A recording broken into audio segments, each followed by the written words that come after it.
let's talk about who is sponsoring this show. Well, who else but Burn It Up Coaching, my coaching company, along with my business partner, and we created this program called 21 Day Challenge. So what it is, over 21 days, you set a single-minded, single-focus target, and you crush it. You achieve it. You go for it. You give everything you got to achieve it. And who this is for is people who feel like they're plateaued. They're stopped. They're spinning their wheels. They're vaguely dissatisfied. And if you just want to reignite yourself, your purpose, your life, then the 21-day challenge might be the best thing that ever happened to you. And you better be ready for that intensity, that burning intensity, because this is not for everyone. It's not for people who want to just keep spinning their wheels. It's not for people who want to be tire kickers. It's not for people who want to just fart around. No, it's for people who are serious, who are committed to being their greatest possible self, getting their message out, making a massive difference and impact in the world. So if that sounds like you, send me a message. Again, not for everyone, but if you're ready for the intensity and the breakthrough, send me a message. I'll send you over the intake form, and we'll see if it is a good fit and go from there. Thank you so much for doing that. Excited to work with you if it's a good fit. Now for the iTunes review of the week. It is from, who's it from? It is from Unlimited Beliefs. Unlimited Beliefs says, helpful, usable content. Really like this show. The content is so helpful because it's told through the story of the guest, which is relatable. And it's easy to plug in and use, as well as inspiring along the way. Tune in. Thank you so much, Unlimited Beliefs. And if you would like to leave us a review, we absolutely always appreciate it. So go ahead and go to iTunes, Becoming Your Greatest Possible Self. Search that in there. You'll find it. Or go to beyourgps.com/iTunes and leave us a review like that. Thank you in advance for doing that. Let's head on over to the woman of the hour, Miss Hannah Morth. Hannah is on a mission to help people live limitless lives. One, because they deserve it. And two, because they are absolutely capable of doing so. Currently, she is a personal business coach for ambitious millennials who are looking to create, monetize, and up-level with ease and clarity in their coaching businesses. When she isn't working on her business or personal development, you will find Hannah hiking, traveling, trying a new recipe, reading, or binge watching a show on Netflix. Oh my goodness. Hannah, you ready to rock this? I am. I'm so excited to be here. Woo! Awesome. We are stoked for you to be here too. It's going to be a blast, and thank you so much for coming on, taking time out of your schedule to share with our audience and becoming your greatest possible self, share your wisdom and your journey, and just what you're committed to creating in the world. Thank you so much. Yeah, thank you so much for having me. I'm so excited to share my stories and to help anybody out that I can. Love it. We're doing it. So let's dive right in to the theme of the day, which is recalibration. So Hannah, how does recalibration show up for you? How has that played a role in your life, in your business, in your journey, in your purpose? Recalibration, what's that mean to you? Yeah, so for me, that's actually twofold. So first, I would say that as an entrepreneur, I feel like all of us have these incredible ideas that we come up with for our businesses, new things that we want to implement, ways that we can help customers or clients or whatever it is for you. Just all these, and we are so excited to start pursuing them that we don't check back in with ourselves and making sure that this is on the right path. Is this like a part of your mission? Is this something that you should actually pursue to head in the right direction of where you want your life and your business to go? So I know a lot of people don't love the idea of mission statements, but that's something that I love to talk about because they're a really great way to check back in and making sure that everything you do create, everything you are doing is on purpose and is in line with the mission that you're heading towards. You know, it's interesting you said that, you know, people don't love mission statements. And I think that there is there's almost like a cliche-ness about them now. Yeah. And what I also think is people who are lacking clarity on their life and their purpose, when they come to that kind of a thing, like a vision, mission, strategy, objectives, like all this kind of stuff, they're like, well, I don't know. And it brings up feelings of insecurity or shame or guilt or inferiority or whatever else it might be. So I just thought that was fascinating. I've never even realized that might be behind why a lot of people aren't necessarily really actively seeking the purpose of their life and how to share it in a very concise way, condensed way, that drives home the point in gets across who they are. It takes work, takes refining, takes time. And a lot of people, when they do it, they're like, that's not really it. It's kind of it, but it's not really it. And then they feel like not good.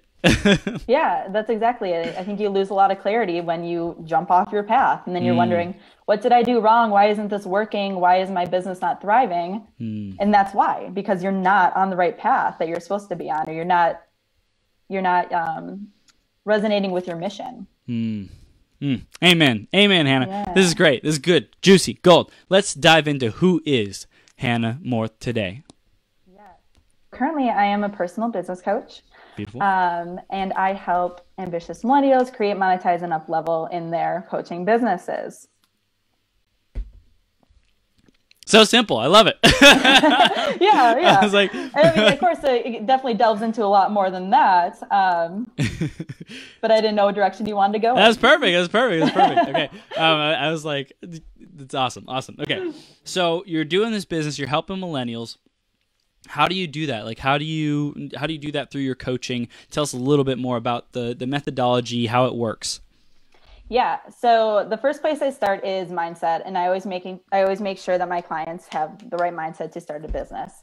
And that involves money mindset, which we will delve into later, but also mindset and personal development, and making sure that they are working on themselves first before their business, because you can't pour from an empty cup, right? Amen. So making sure that they are on the right level that they need to be. And then the business aspect. So we start right off with making that mission statement, so we know the right path that we are headed on. We know exactly where we're going, what we should be doing, and making sure that we can always check back in with that. Yeah. And then I help them get clear on their ideal clients and the problem it is that they're going to help them solve. And then creating the logistical factors. So how they're going to market themselves, and how they're going to get clients, and coming up with the scripts and the contracts, and what else? Yeah, the social media management that they want to be doing, and helping them achieve any goals that they want to be achieving in their businesses. Just keep pushing them forward to get them out of their comfort zones and into like the new comfort zone that they will be heading into, and just making sure that they are continuously growing their businesses. Amazing. I love it. So juicy. So I especially agree with the mindset, and everything else. It's the evolution, it's the natural evolution of what do we need to work on first. Okay. Well, first it's having a clear vision, and then we'll find out, okay, what's the logistical stuff? How do we actually execute the vision? So I love that. I'm sure you weren't always so awesome and an amazing business coach and helping all these people out. So let's dive back into the journey. Let's dive back into what were some of those challenging moments that you had to grow through that shaped who is Hannah, and your perspective on the world, what you stand for, what you believe in. Let's go back there. Yes, I love it. So I didn't always want to be an entrepreneur. I actually wanted to be a nurse practitioner. Wow. Yes. And so that was my idea in high school. I was like, I'm going to go to college and I'm going to be a nurse practitioner, and I'm going to save people's lives, and it's going to be great. And then I got to college and I realized that I hate chemistry. That is not my forte. I love so many other things, and maybe I should be pursuing my passion and things that I actually love to learn about, and not force myself to learn about things that I don't resonate with or really care about so much. Wow. So I actually ended up majoring in French and international relations because I loved learning about them. That's awesome. Yeah. And I actually lived in France for a while in college, and was able to really learn about the French people and better and travel. What I hear is tapping into your purpose and what you're excited about learning, your passion. And I also hear that you were able to say, hey, the awareness of this isn't really what I want to do. This isn't really my gift, chemistry, you know, and then you pivoted. When you pivoted, did you, like, was it simple? Did you hold any feelings of, like, you know, oh, I quit, or resentment or anything like that about that process? Or was it pretty like, hey, you know what, it's not working, let's move on? Yeah, it was definitely this isn't going to work for me. I'm not going to push myself to do something that I don't like when I could be doing something that I do like. The pushback I did have was, what am I going to do with French and international relations when I'm done here? How am I going to turn that into a job? Yeah. And that is what I struggled with.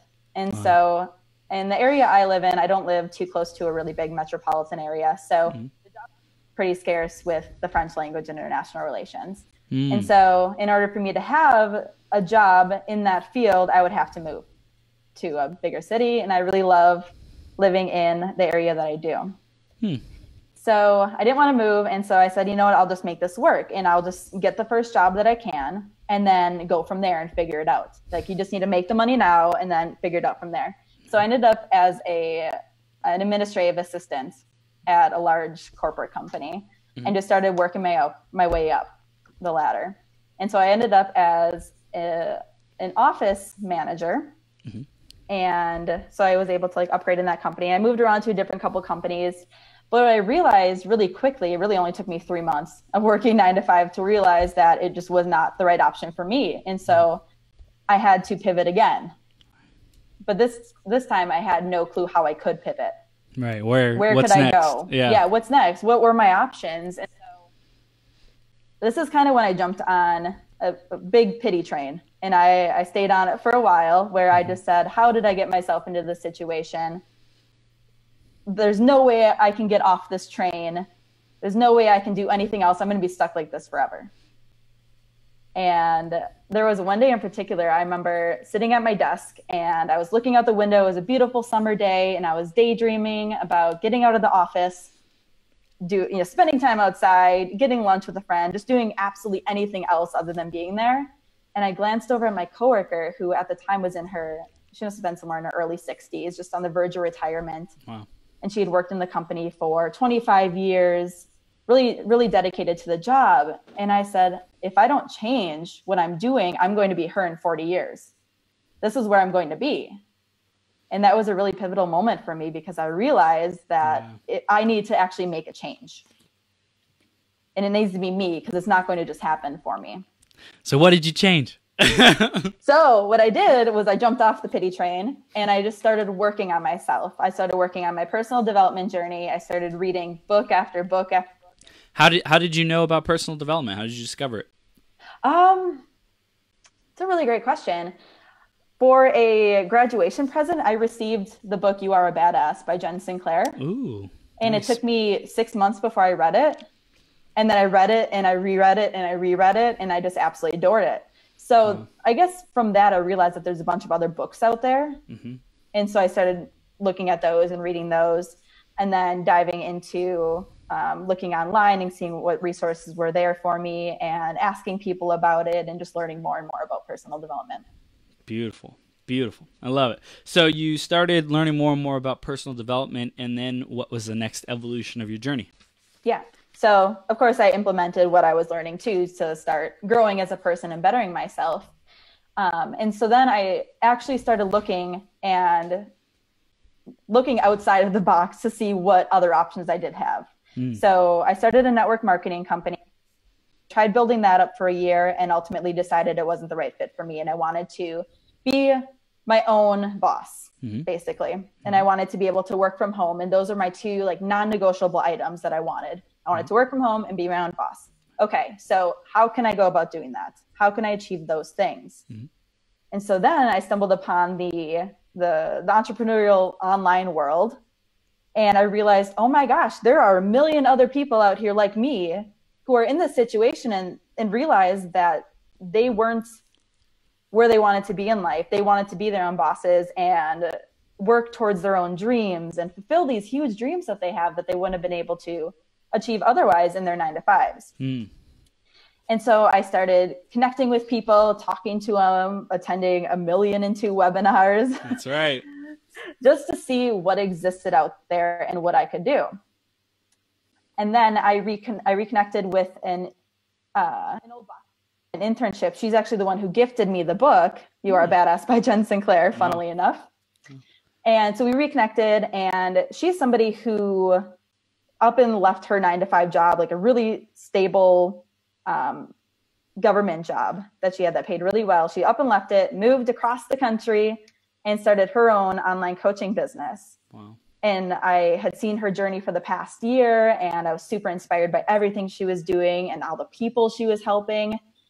And I started talking to her. I became her virtual assistant. So I got to learn all the background parts of becoming an online business coach. And then I decided to take everything I had learned from my internships and my jobs and my network marketing business and everything as a virtual assistant and turn it into my own personal coaching business so that I could start actually helping people myself. Wow. Beautiful. I love it. I love it. This is amazing, amazing journey. So you saw that all these skills, you wanted to apply them directly to your own brand, like your own company, your own business. What was it that had you see that your own creation, your own thing that you build was more fulfilling for you or more important for you than the other places that you worked, or doing the internship or not the assistant, the virtual assistant? How did you know that was important for you? Yeah, so when it came to the jobs I had, they really just felt like an ends to a mean, or mean to an end. Sorry, switch that around. And I wasn't actually helping people. Like I was just doing data work and building spreadsheets and just doing little things that really didn't seem to matter. And I wanted to do things that actually mattered. Right. And so when I was a virtual assistant, while I was helping somebody build their business, and that was really, I also wanted to make that impact as well. So I wanted to be making the impact that she was making in the world and help other people directly. Beautiful. Beautiful. So since you made that leap, how would you say your journey has evolved? What were some of the lessons or big pieces, big milestones that happened along the way? Yeah, well, right at the beginning, I ran into imposter syndrome and started questioning, who am I to be an online business coach? Who am I to teach other people, to be an entrepreneur, and just ultimately doubting everything about myself. And I had to really rewire my brain into understanding and confirming that I do have the knowledge and the value to share with people, that I really can help transform people's lives to be what they want, to be their dream lives. And that I really am enough. Ultimately, I'm enough. Beautiful. So how did you transform that? Like what were some of the processes that you went through personally to do that? Yeah, I did. I started using affirmations, which I always thought were really silly before I started personal development. But I like to say that if it's so easy to convince yourself that you are something negative, that it should be just as easy to believe that you're something positive. So I started repeating over and over again, like, you are enough. You have the value you need to share with the world and to teach others and to be an entrepreneur. And like, you are smart enough, you are talented, just all these affirmations that I repeated over and over and over again. Another thing I did was I started a success journal, which is basically a notebook where you list down all of the successes of your life, absolutely everything you've achieved since, or from kindergarten to where you are today. So winning in the second grade was on there. And what else? Doing 4 years of gymnastics when I was in elementary school, getting my driver's license, graduating from high school, like things that just seem kind of like silly, like maybe everybody does them, but they still are successes in your life and you should really celebrate that. So I started creating that journal and then rereading it whenever I felt like I was an imposter or a fraud. What like how long was yours when you as you started writing? It was just like a couple pages, like was it did you do like 30 pages of all the details? I think it was about 5 pages front to back. Beautiful. And then that was like right at the beginning. So now I've continuously added to it. I think it's somewhere around 12. Wow. That's awesome. I love it. Yeah. In terms of when you were writing, when you're doing these things, what do you think that's doing to your mindset? You know, like what's happening as you're writing, creating this journal, so that it actually does something of consequence in your life and empowers you and builds up your, identity. What's happening?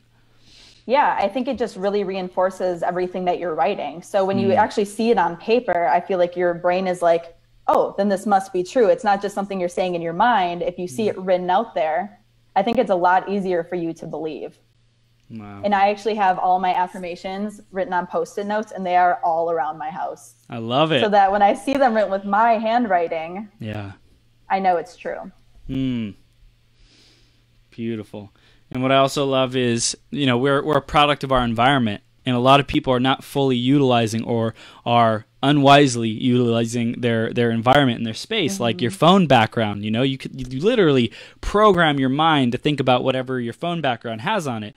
So like mine, I think mine says, what would it be like to easily create, attract, and receive my next fun, committed, abundant, and passionate client today, right? And that's just one, for example. Like I've changed it so many times just to whatever I'm feeling inspired to put on there, whatever calls me. So like I love that you put it around your house, you put it in your environment, so it brings to mind, it reinforces, reignites, refires the neural pathway that says, hey, this is important to me. Think about this. What does this feel like? Oh, what it feels like when I have an amazing, fun, abundant, committed client is like awesome. I feel like life is totally working out and it's the best ever. So I love that you're doing that and designing your environment with that. Yeah, I actually have a client of mine. There's an app that does subliminal messaging. What? Or not messaging. I guess it is messaging. Yeah. And it pops up little blurbs on your screen when you're on your phone. They could say like, I am enough, and it just pops up and then disappears. What is this app? I need this. Oh, I don't know. Can I send it to you later? Yes, you can. She was just telling me about it, and I was like, wow, that's cool. That's amazing. Yeah. Oh my gosh. Awesome. So you mentioned a couple different things that really make a difference. I think that success journal, we focus so often on what we do wrong rather than what we do right, and celebrating and encouraging and acknowledging ourselves is so important if we want to continue those behaviors and those habits. And of course, that's one aspect of programming. There's, going back, and there's like NLP that you can do, timeline therapy to heal the past wounds, different stuff like that. There's lots of different stuff. And today we're going to dive into money mindset and specifically how to empower ourselves around money. So let's start getting the big picture of what happens when we dial in our money mindset, what happens if we don't, and then we can dive into some of the core philosophies and principles about how to start shifting our own money mindset. Yeah, absolutely. So I think that money mindset is absolutely fundamental to everybody's life. I think everybody should be working on it because it affects the amount of money that we make, and it affects the amount of success that we receive in our lives. Yes. So for anybody who isn't working on it, I don't think that they are going to reach the money goals that they want to reach. Wow. And it's because of the limiting beliefs that they believe about the world and their lives and the way they were raised, etc. So I know one that I grew up with was money doesn't grow on trees. And I think that's one that a lot of people do. I'd ask my dad for $20 to buy something, and he'd be like, Hannah, money doesn't grow on trees. No, you don't need that. And so those instances in our lives where we learn negative things about money really influence how we feel about money, which in turn influences the amount of money that's going to come into our lives. Wow. Yeah. So it's basically when people don't do it, it's less likely, or even not it's not going to happen to achieve it's like, I would say people are going to achieve some kind of financial goal, right? And it's possible. That's definitely possible. But in terms of your greatest possible self, financial results and goals and wealth, and like building wealth, making massive difference and impact with your wealth, and feeling good about it, feeling good about money. Most people are not conditioned with those beliefs from birth, getting raised. Like you said, your dad's like, money doesn't grow on trees. It's like, okay, Good for you. You believe that. And now we get to start changing that, be responsible for the old beliefs that we have and start reinstalling new ones. So when we do that, we'll be able to attract the abundance and wealth and great energy around money into our life. So how do we actually start to transform our money conversation, Hannah? Yeah, absolutely. So first, I really love to take people through their limiting beliefs and figure out what it is that they actually believe deep down about money. Because I feel like when you bring it up to people, they try to cover it up and they'll be like, no, I have a good relationship with money. It's all fine. Like, we're all good. That isn't usually the case if you've never worked on your money mindset before. So what I love for people to do is to write a letter to money and say, dear money, and then just start writing. And don't let yourself stop. Don't let yourself think about what you just wrote. Just keep writing until you can't think of anything else. And then reread it and see what patterns you find. When I did my first one, it was like, wow, money, I wish I really had more of you in my life. And I'm really upset at you for not being in my life. And I just found these patterns of like anger towards money, towards abundance. And then I also identified just limiting beliefs. Like, my mom and dad used to tell me money doesn't grow on trees. And I think that's true. At the time. And so I think when you write the letter, you really start to identify what it is that you feel and believe about money. And so then you can try to reverse it. Beautiful. So it first takes getting the awareness of what kind of beliefs are circling around in people's heads, because oftentimes people are unconscious to the automatic thought patterns that are happening within them, or within their head. And it's just by writing without filtering and just saying dear money and writing for, is there a recommended time that you would suggest for the writing of this letter? How much time on average, or what makes sense, what doesn't make sense, that kind of thing?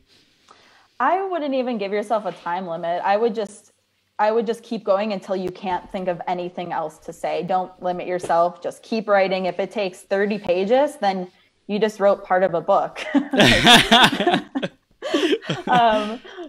that'd be awesome. That'd be awesome though. Like a not a horror story, but like a I don't know. It's like a drama. There's a drama around money that I think a lot of people would get value from. Like if you were money, what would you say? Like, someone should really freaking write this book. Really just everything that comes out and have it be 30 pages or more. That's awesome. Anyways, continue.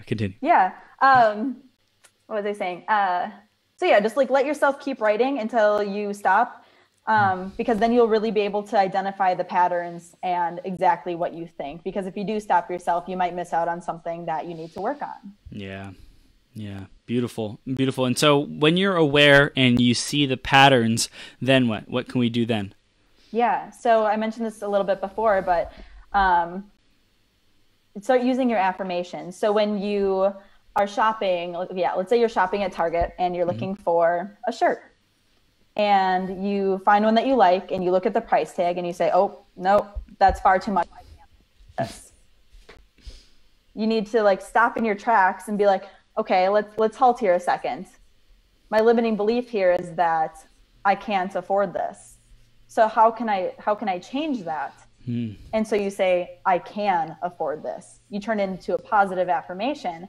And so then you need to open your mind and think, okay, now how can I afford this? And before you know it, you'll start thinking about these different ideas. What can you sell of yours to get the money for this? Can you put it on a credit card and pay it back next month? Can you get the money from somebody? Can somebody loan you the money? What else? Can you forego that massage that you're supposed to get later in the month to buy this shirt? This is all obviously, you must really want this shirt. Right. But when you start to think outside the box and really actually wonder, how can you afford it? And think of the different ideas, it's going to open your mind in other ways as well. So you'll be able to get more of that abundance into your life because you are going outside of the box and you are thinking. And that's going to bring more abundance to you in more ways because your mind is open. Wow. So let's talk more about that, about being open to abundance. What does that have to do with anything? Yeah. So I don't know what you believe, Chris, but I believe that, you know, the universe is very abundant and there is enough money in the world for everybody. I assume that you probably think the same. Definitely. So when you open your mind, you're opening the universe to give you money in all different directions. So it could be, you know, ways that you never thought could be possible to get money. Or I know a lot of people like to visualize getting checks in the mail is a really big one. And so you don't know where they're going to come from. You don't know if it's going to be or anything, but you should just expect them and they're just going to show up. But when you open your mind, it's just opening all these different avenues for money to come to you in all these different ways that wouldn't have happened before or otherwise. Beautiful, beautiful. So I think this gets into the line of The Secret, the movie The Secret, and like the law of attraction, and you know what you think about, you bring closer to you. What you focus on, you expand or expand, so to speak. And I think everyone has a different take on like the how, so to speak, of that, and the how it actually works, because sometimes there's a gap between, oh, if I just think about it, then all of a sudden it'll be in my life. So what do you say to the people who are like, yeah, but I've thought about it, I've done this trying to visualize and stuff like that, but I still am not seeming to manifest and create the amount of money that I desire? Yeah. The first thing I want to say is that you don't need to know the how. That's like not up to you to figure out. That's the universe's job. You just need to visualize it. But let's say that it's just not coming to you. Maybe it just needs a little bit more time. I feel like what happens is that when people try visualizing and they try manifesting something and it doesn't come to them in a month, they give up and they stop working on it. And so then the universe is like, well, I don't need to work on that for them anymore. Wow. And so sometimes you just need to give it some more time and a little bit more work and keep going, and then it'll come to you. But the universe just needs that much more time because they need to move a bunch of different things around to get that money to you. Like this person needs to do this and this person needs to do this for that money to get to you. But for that to happen, it just takes more time. Wow. So what I hear is like a lot of people are attached to the money coming at a specific time, and typically that attachment is based out of fear or lack or limitation. Exactly. Yep. So it just sometimes takes a little bit more time in just maintaining your visualizations, being consistent with it, and just really letting the universe know that that is what you want. Beautiful. I've also heard that manifesting money is more difficult instead of like an object. So let's say like what you really want is a trip to London. Manifest the plane tickets and the hotel rather than the money. So there's less avenues to go through. Yeah. And also what I hear is money is energy itself, but it's not the end result. You want money for a specific reason so that it can give you something. So imagine the something that money gets you instead of, in addition to, or instead of the money, because that like the physical thing will have more of an energetic charge behind it. Exactly. That's exactly it. Wow. Beautiful. So what else do we need to know about our money mindset and taking it to the next level? Yeah, so this is something, the last step that I really wanted to touch on, and we touched on it just a little bit earlier, but visualizations and how important they are. So psychologically, when you visualize something, it stimulates the exact same part of your brain as is stimulated when you perform the action. Right. Does that make sense? So visualizations are really important, and they're a tool that we have to use that I don't think enough people actually use. And I know, so I actually have a half marathon coming up next week that I'm running. And Yay. so I've been, it's been a lot of running lately. But what I do is I visualize myself running that race in 2 hours. And I picture every single little detail of that. And, looking at my watch, seeing that I have 10 minutes to go and I have 1 more mile left. And then I make it and I'm super happy and, all the joy. So how this relates to money is that when you visualize the money in your life, you need to visualize every single detail. So let's say, I know I gave the example of looking for checks in the mail. Mm-hmm. And that's a great one that a lot of people use. Another one I like to do is, let's say there is a certain amount of money you want to make every month. Let's say it's $10,000. Going, using your phone, clicking on your bank app, then, putting in your password, whatever it is, and then looking at your checking account and seeing $10,000 in there. And just visualize every single detail, because you know what it looks like. So just visualize it. Right. And that's a really, really powerful tool as well. Another thing I did with visualizing and how it's turned out really well for me was I needed a logo, but I couldn't find somebody to make one that I really resonated with, or that would make one that I felt really resonated with my brand.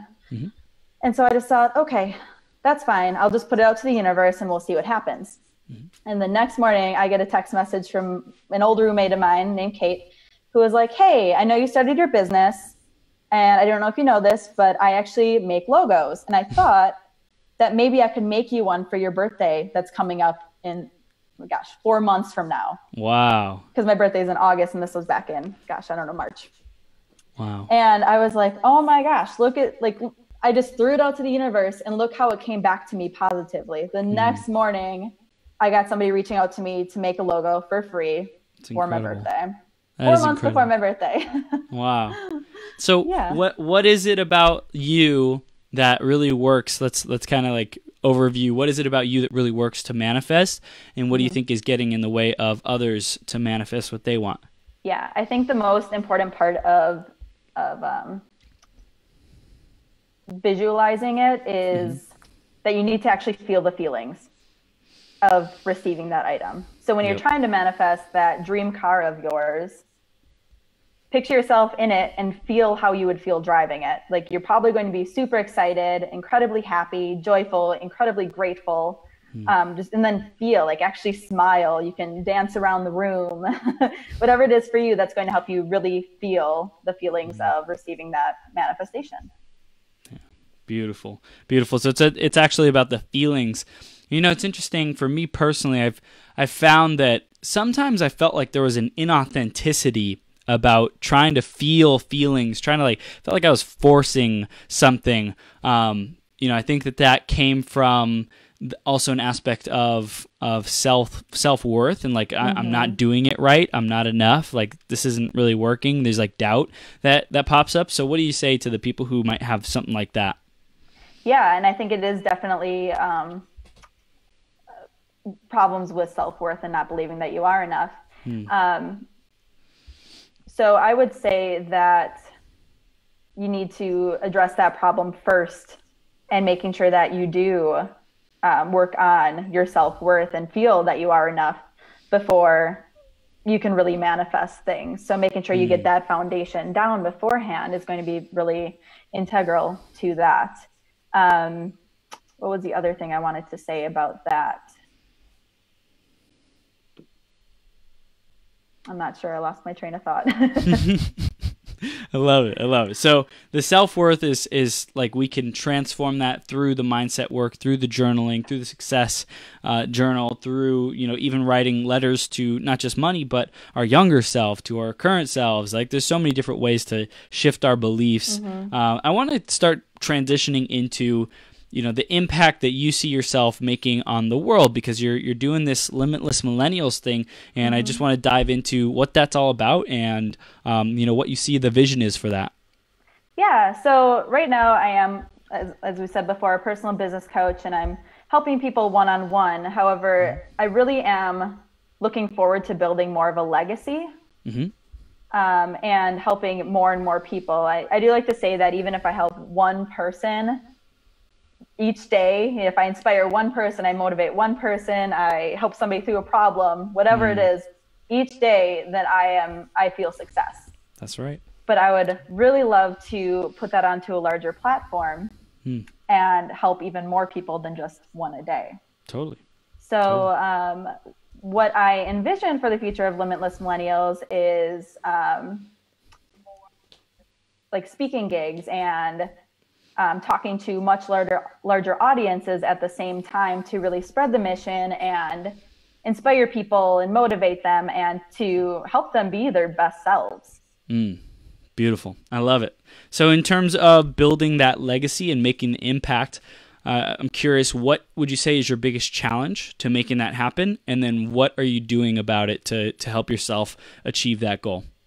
Oh, that's a really great question. I would say the biggest challenge is just taking action to do that. So public speaking is very out of my comfort zone. It used to be. It used to be. I'm getting much better, but if you saw me, gosh, a year ago, or if you saw me in college, really, you'd know I was like an absolute mess when it came to public speaking. But I've definitely grown. So it's something I've been working on so that I do get better and so that I can get these gigs that I want to be getting. So, and just taking it step by step. So I've started with Facebook Lives. In my Facebook group and my personal profile. That's right. Yeah, one step. And then it moved into podcasts and getting onto podcasts and learning to, speak more eloquently and working on my skills. And then it started going into, like community, small speaking gigs. So like hosting your own workshop sort of thing where maybe 5 to 10 people show up and you speak in front of them. So you start with a really small audience and then the next step is just to go into the larger audience. And so that is what I'm currently working on. So juicy. I love it. And I love how you said, just getting in front of people, more people, right? For me, I joined Toastmasters. I don't know if you're familiar with that. That was amazing for me because I had a club of like 45-ish people total. And then on average, like 25 showed up to the meetings. So it was awesome because I got this group of professionals who I could go to every single week. There was a meeting every single week, 2 hours long on Sundays. It was like, hey, you're here and you're freaking committed, or like it's not going to really provide that benefit for you. I was still at the point in my journey where I wasn't traveling a lot for conferences, so I was able to just be there. But I think as I expanded, I started looking for bigger and bigger opportunities and bigger communities to plant my roots in. And I started going to events with hundreds of people and like really getting around those types of leaders and influencers. So I love how it's just start, I started with network marketing as well about six years ago.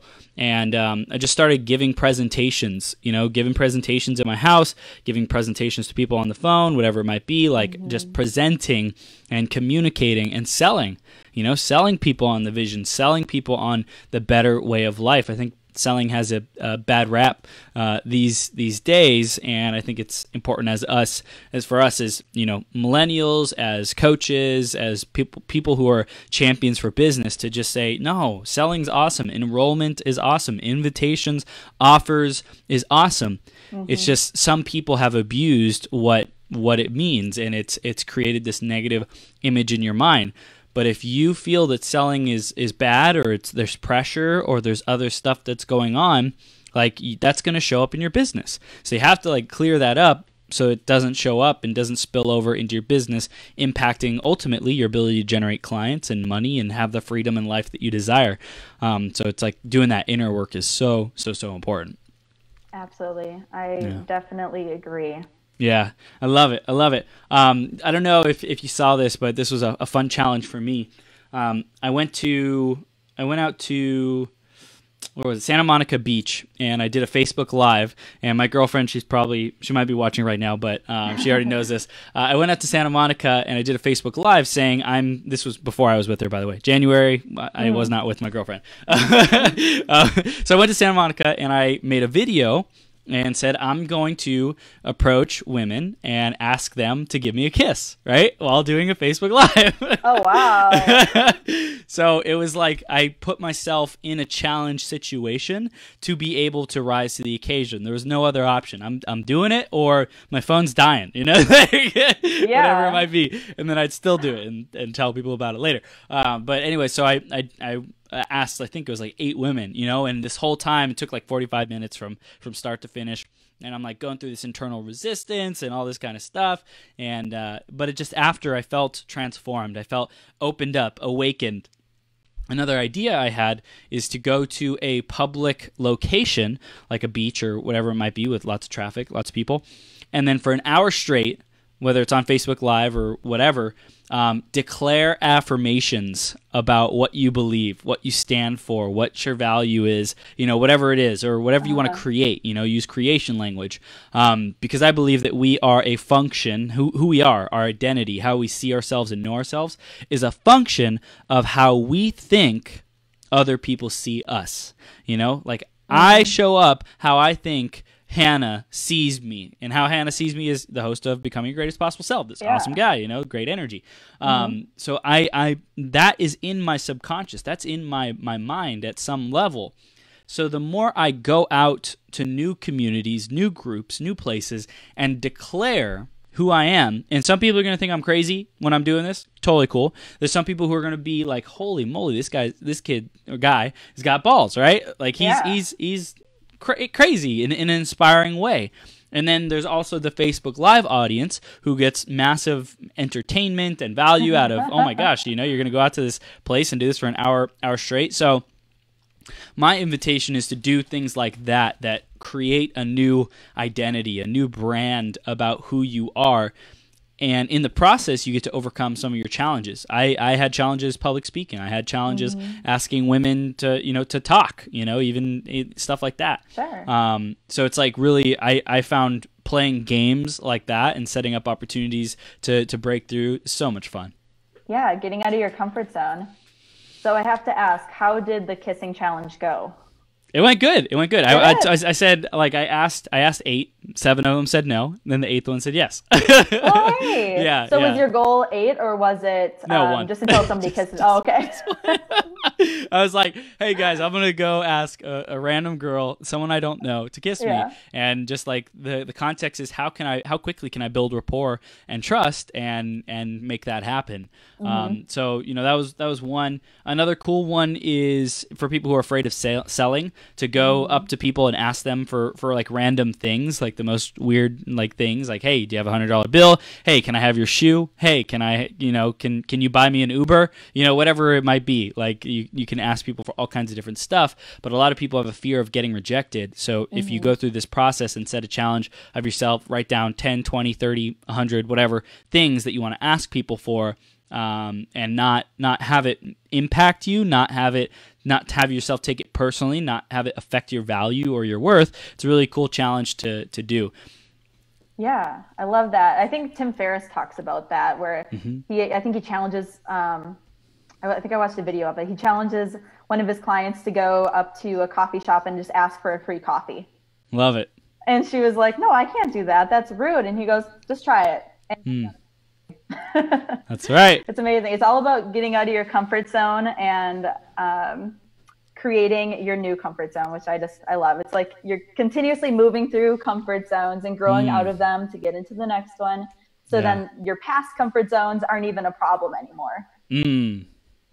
I'm curious, like, I think it's important for people to be comfortable, right? Like, I think there's an aspect of that.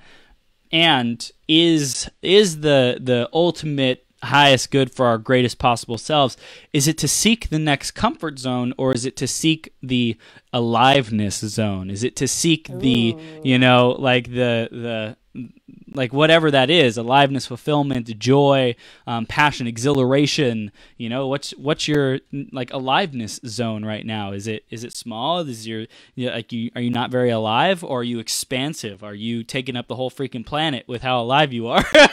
Yeah, I love that. That's like a much more positive word than right. Right, exactly. Because I think I've had this debate and this kind of internal stuff about comfort. Like, I don't want to be comfortable, but then there's an aspect of me that's like, wait, aren't I supposed to be grateful and happy with what I do have? And then there's contentment, and it's like, should I be content? Should I not be content? Discontentment leads to a creative state of mind, like all these different words and what they mean to us. And I think it's just important to have whatever works for each person, each individual person, because our words respond to our DNA too. Like, we have like DNA and our cells like are programmed with certain words. So to me, table if I say dinner table, to me it means something. To you, it might mean something completely different, because when I was at the dinner table, let's say, for example, my dad would watch TV, right? And it would be like we'd all watch TV, but it wasn't really a place for the deepest of conversations. Versus for you, when you think of dinner table, what it means for you is, maybe it was around your family or people you loved, and you were able to like really share about your day, stuff like that. So every word has a different meaning, and I think it's important just to find the ones that are most fulfilling and empowering for each of us. Oh, I love that. So then it depends. So aliveness could be your word, or comfort zone could be it, depending on what that means to you. That's right. Ooh, I love it. Yeah, like your mom could have held you as a baby, and that was like, she said comfort. The word comfort was so significant and important for you. So yeah, it really depends on our upbringing and our journey. So Hannah, we're beginning to move forward here, and I think the big thing now is, what is the invitation we want to give to our audience so that they can step into their positive money mindset and be their greatest possible selves? Yeah, so I definitely think to just get started in the journey is like the first thing you need to do. Just get started, start working on affirmations, start visualizing, start looking at your limiting beliefs and identifying them and moving from there. So if you haven't gotten started in your money mindset journey, get started today. It's super important. You are going to see incredible results. So take action now. Beautiful. Beautiful. And how do people stay connected with you, Hannah, and what do we want them to do next? Yeah. So I actually just created a new masterclass for anybody who's looking to get on podcasts or land speaking gigs or write articles for really prominent online magazines or anything like that. So you can go to www.limitlessmillennials.com/media feature masterclass. And it's completely free, and it'll teach you exactly how you can go about landing those gigs. And that'll be, as I'm working on building my legacy and doing those things, I decided to create that freebie. And then apart from that, you can join my Facebook group, Limitless Millennials, or follow me on Instagram, also Limitless Millennials. Amazing, Hannah. Awesome. Well, we appreciate you and everything that you're doing for the world and your work that you're doing. I'm excited to see how your journey evolves, because like this is just the beginning for us. Like we're totally so much possibility, so much opportunity in the future. And as the marketplace evolves, as we evolve our brand message, as we create more content, more of a reputation, more just everything, create our vision, make it a reality. So many doors, so many possibilities, so many opportunities are opening up to us. So I'm super grateful to be connected with you, Hannah, and to be growing together and empowering these the next generation, millennials, influencers, people who are committed to making an impact. Super grateful to make it happen with you. Thank you so much for having me on here. You are like so inspiring, and I love watching what you do. I've been tuning in all day, watching the different videos, and it's been really incredible. So thank you so much for having me. It's been a pleasure.